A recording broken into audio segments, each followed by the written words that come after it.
राज्यात महायुतीचं सरकार आहे। शिवसेना शिंदे गट, भाजप आणि राष्ट्रवादी अजित पवार गट यांची युती आहे। त्यामुळे राज्यात जरी या तीन पक्षांची युती असली तरी सुद्धा जिल्हा पातळीवरती मात्र अजूनही हे तीन पक्ष एकत्र येताना दिसत नाही। त्याचंच एक ताजं उदाहरण म्हणजे शिवसेना शिंदे गटाचे नेते अर्जुन खोतकर आणि भाजपचे नेते रावसाहेब दानवे। त्याचं झालं असं, जालन्यातील भोकरदन इथे लाडकी बहीण योजनेच्या लाभार्थी महिलांचा सन्मान करण्यात येत होता। त्यावेळी अर्जुन खोतकर यांनी नाव न घेता रावसाहेब दानवेंवरती टीका केली। 1990 पासून आम्ही युतीचा धर्म पाळतोय, तेव्हा तुमचं काहीच अस्तित्व नव्हतं, मात्र आता तुम्ही युती धर्म पाळला नाही आणि आमच्या कार्यकर्त्यांनी वेगळी भूमिका घेतली, त्याचे परिणाम वेगळे दिसले तर नवल वाटायला नको, असा थेट इशाराच अर्जुन खोतकर यांनी दिलाय।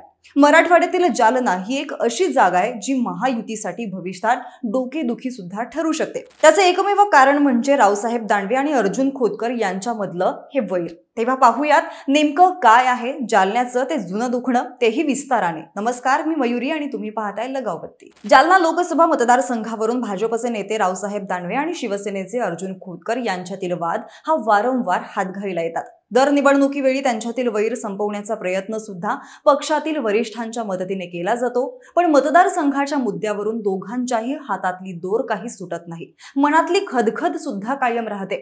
2019च्या महाविकास आघाडी सरकारनंतर भाजप शिवसेनेतील अंतर वाढलं। आता एकनाथ शिंदे हे स्वतः त्यांचा एक गट घेऊन बाहेर पडलेत। त्यानंतर पुन्हा एकदा देवेंद्र फडणवीस आणि शिंदेंच्या शिवसेनेतर्फे खोतकर दानवे यांच्यातील वाद सोडवण्याचे प्रयत्न हे सुरूच असतात। जालना लोकसभा मतदारसंघावरती मागच्या 5 टर्म पासून भाजपा नेते रावसाहेब दानवेंची पकड आहे। गोपीनाथ मुंडे यांच्या मृत्यूनंतर सुद्धा मराठवाड्यातला सर्वात शक्तिशाली भाजप नेता अशी त्यांची इमेज बनली आहे। मात्र लोकसभा सोडली तर विधानसभा, जिल्हा परिषदेवरती शिवसेनेचा प्रभाव दिसून येतो। तिथे अर्जुन खोतकर आणि त्यांचे भाऊ अनिरुद्ध खोतकर यांचं काहीसं वर्चस्व आहे।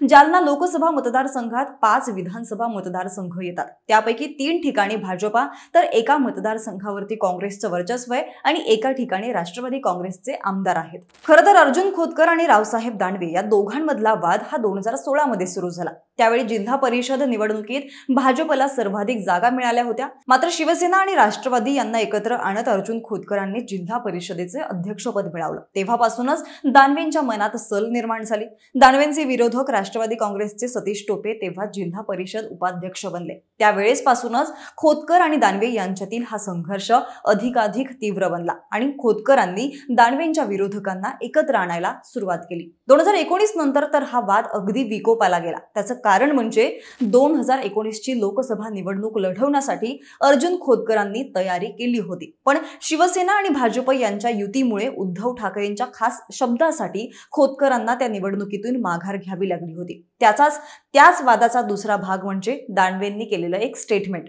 अर्जुन खोतकर 2019च्या लोकसभा निवडणुकीत माघार घ्यायला काही तयार नव्हते। त्याचवेळी खोतकरांच्या त्या भूमिकेवरती बोलताना रावसाहेब दानवे म्हणाले होते की ज्या जमिनीत 25 वर्ष मेहनत करून त्या जमिनीला सुपीक केलं, त्यानंतर ती जमीन मी इतरांना कसायला कशी देणार।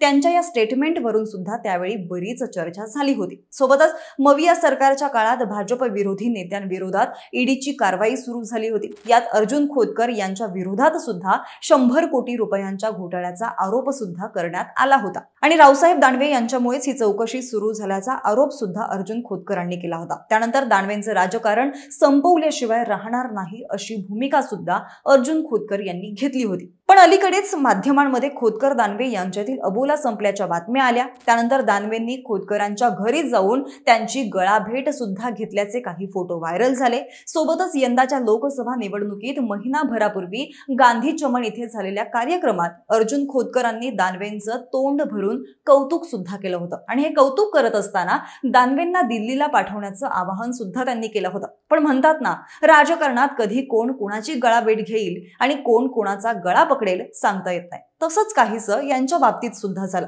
कारण एकीकडे गळाभेट होत असताना दुसरीकडे मात्र दानवेंच्या प्रचाराला खोतकर दांडी मारताना दिसून आले। लोकसभेच्या प्रचारावेळी दानवेंकडून कॉर्नर बैठका, जाहीर सभा घेतल्या जात होत्या, मात्र या बैठकांना आणि सभेला शिंदे गटाचे नेते अर्जुन खोतकर सुरुवातीपासूनच गैरहजर राहिले होते। त्यामुळे रावसाहेब दानवे आणि अर्जुन खोतकर यांच्यातील वादाची चर्चा पुन्हा एकदा संपूर्ण जालन्यामध्ये पसरली। थोडक्यात काय तर अर्जुन खोतकर आणि रावसाहेब दानवे यांचं हे नातं नातं विळा आणि ओंबीचं आहे असंच म्हणावं लागेल। त्यामुळे जालन्यातलं हे दानवे खोतकरांचं दुखणं जरी जुनं असलं तरी सुद्धा यावरती कायमचा मलम कधी लावला जातोय हे त्यांनाच माहित। त्यामुळे तुम्हाला काय वाटतं, जालन्यासाठी रावसाहेब दानवे आणि अर्जुन खोतकर यांच्यातील हा वाद मिटला पाहिजे का? तुमच्या प्रतिक्रिया कमेंट बॉक्समध्ये जरूर कळवा आणि लगावती YouTube चॅनलला सबस्क्राईब करायला विसरू नका।